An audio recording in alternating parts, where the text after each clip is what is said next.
Welcome to my channel. Hi friends, ಎಲ್ಲರೂ ಹೇಗಿದ್ದೀರಾ? ನಾನು ನಿಮ್ಮ ಪ್ರೀತಿಯ ಶಿಲ್ಪಾ ಶುಭಾಷಿಣಿ. ಈ ಹೂಗಳನ್ನ ನೀವು ನೋಡ್ತಾ ಇದ್ದೀರಲ್ವಾ, ಇದು ಸಾಮಾನ್ಯವಾಗಿ ಮನೆಗಳಲ್ಲಿ, ಬೇಲಿಗಳಲ್ಲಿ, ಸಾಮಾನ್ಯವಾಗಿ ಖಾಲಿ ಸೈಟ್ಗಳಲ್ಲಿ ಎಲ್ಲ ಕೂಡ ಇವು ಗಿಡಗಳು ಬೆಳೆದಿರ್ತವೆ. ಇದನ್ನು ನಾವು ಸದಾ ಪುಷ್ಪ, ನಿತ್ಯ ಪುಷ್ಪ ಅಂತ ಕರಿತೀವಿ. ಈ ಹೂಗಳನ್ನ ನಾವು ಇದು 3 ಕಲರಲ್ಲಿ ಬಿಡುತ್ತೆ ನೋಡಿ. ನಾನು ಪಿಂಕ್ ಕಲರ್ ತೊಗೊಂಡಿದ್ದೀನಿ, ಮತ್ತು ಇನ್ನೊಂದು ಡಾರ್ಕ್ ಪಿಂಕು ಮತ್ತು ವೈಟು.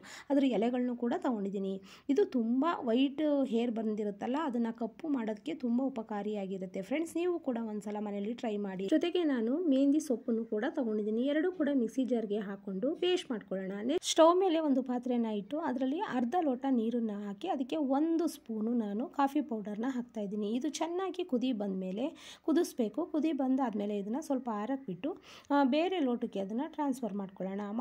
ಆದಮೇಲೆ ನಾವು ಈಗ ಮಿಕ್ಸಿ ಜಾರ್ಗೆ ಹಾಕ್ಕೊಂಡಿದ್ದೀವಲ್ಲ, ಈ ಪೇಸ್ಟ್ ಮಾಡ್ಕೊಳ್ಳೋಕ್ಕೆ ಆ ನೀರಿಗೆ ಸ್ವಲ್ಪ ಬಿಸಿ ನೀರನ್ನ ಹಾಕ್ಕೊಂಡು, ಬಿಸಿಯಾಗಿರುವಂತಹ ನೀರನ್ನೇ ಹಾಕ್ಕೊಂಡು ಪೇಸ್ಟ್ ಮಾಡ್ಕೊಳ್ಳೋಣ. ಆದರೆ ಹುಷಾರಾಗಿ ಮಾಡಿ, ಬಿಸಿ ಇರೋದ್ರಿಂದ ಅದು ಮಿಕ್ಸಿಲಿ ಹೊರಗಡೆ ಬಂದುಬಿಡುತ್ತೆ, ನೋಡ್ಕೊಂಡು ಮಾಡಿ. ಈ ರೀತಿ ಮಾಡಾದಮೇಲೆ ಈ ಪೇಸ್ಟನ್ನು ನೆಕ್ಸ್ಟ್ ಬೇರೆ ಬೌಲ್ಗೆ ಹಾಕೋತಾ ಇದ್ದೀನಿ. ಈ ಪೇಸ್ಟನ್ನು ನೈಟೇ ತಯಾರು ಮಾಡಿ ಬೆಳಗ್ಗೆ ಹಾಕೊಳ್ಳೋದ್ರಿಂದ ಇನ್ನೂ ಚೆನ್ನಾಗಿ ಕೂದಲು ಕಪ್ಪಾಗುತ್ತೆ. ಇದನ್ನು ಒಂದು ಕಬ್ಬಿಣದ ಬಾಂಡಲಿ ಅಥವಾ ಕಬ್ಬಿಣದ ಹರಳೆ ಮೇಲೆ ಇದನ್ನು ಪೇಸ್ಟೆಲ್ಲ ಹಾಕಿ ಮುಚ್ಚಿಟ್ಟು ಬೆಳಗ್ಗೆ ಹಾಕೊಂಡ್ರೆ ಒಳ್ಳೆ ರಿಸಲ್ಟ್ ಬರುತ್ತೆ. ಫ್ರೆಂಡ್ಸ್, ನಾನು ಈ ಪೇಸ್ಟನ್ನು 2 ಅವರ್ಸ್ ಬಿಟ್ಟು ಆದಮೇಲೆ ಹೇರ್ಗೆ ಅಪ್ಲೈ ಮಾಡ್ತಾ ಇದ್ದೀನಿ. ಫ್ರೆಂಡ್ಸ್, ಎಲ್ಲೆಲ್ಲಿ ಹೇರೆಲ್ಲ ಬಿಳಿ ಇರುತ್ತೆ ಅಲ್ಲೆಲ್ಲ ಕೂಡ ನೀವು ಇದನ್ನು ಅಪ್ಲೈ ಮಾಡ್ತಾ ಬರಬೇಕು. ಒಂದು 2 ಅವರ್ಸು ಬಿಸಿಲಲ್ಲಿ ಒಣಗಿಸಿ ಅದಾದಮೇಲೆ ನೀವು ಸ್ನಾನ ಮಾಡಿ. ಸ್ನಾನ ಮಾಡಿದಾಗ ತಕ್ಷಣವೇ ಶಾಂಪೂನ ಹಾಕಕ್ಕೆ ಹೋಗಬೇಡಿ. ಕೂದಲು ತುಂಬ ಚೆನ್ನಾಗಿ ಶೈನಿಂಗ್ ಆಗಿ, ತುಂಬ ಗ್ರೋ ಆಗಿ, ತುಂಬ ಚೆನ್ನಾಗಿ ಕಾಣಿಸುತ್ತೆ. ಇದನ್ನು ಒಂದು ವಾರಕ್ಕೆ 1-2 ಸಲ ಮಾಡ್ಕೊಳ್ಳಿ. ನಿಮ್ಮ ಹೇರು ಕೂಡ ಕಪ್ಪಾಗುತ್ತೆ.